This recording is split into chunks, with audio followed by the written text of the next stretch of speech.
And then here we go again. So mag-lag-lag muna tayo dito. Syempre, dahil majubis si Ninang. Ayan.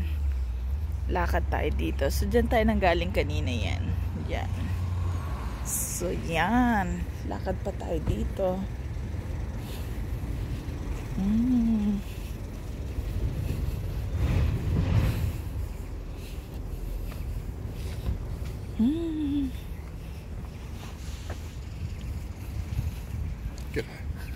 Ayan, ito yung mga puno.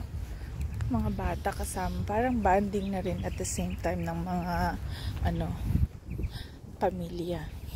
Manghuli, kung may mahuli, kung wala, sorry. Ayan o. There's two cute little girl there.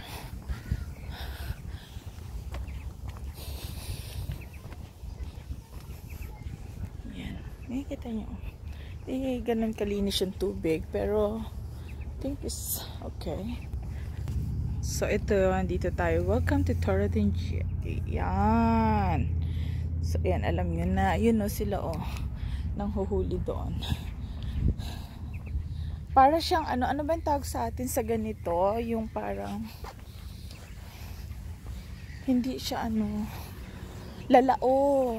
Yung parang ganun. Yung mga ng pantalan. Yan. Tapos papunta pa tayo doon. Punta tayo doon.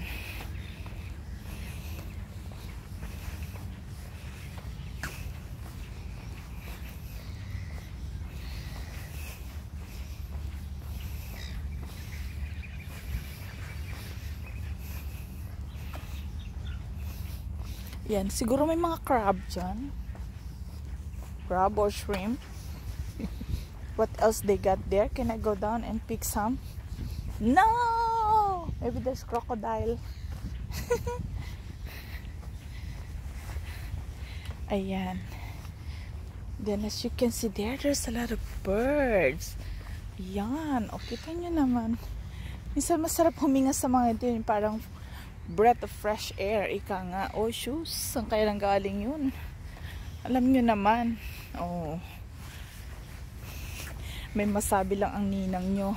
May inabando ng bangka sa gitna ng karagatan. Yun. So, ayun, ang daming ng birds doon. So, alam nyo na. Dahil ibon doon. O, diba? Ayan, o. May nagdidate po doon. Oh, hanggang sa muli guys, pagpatuloy natin sa other side of Torridon. Thank you.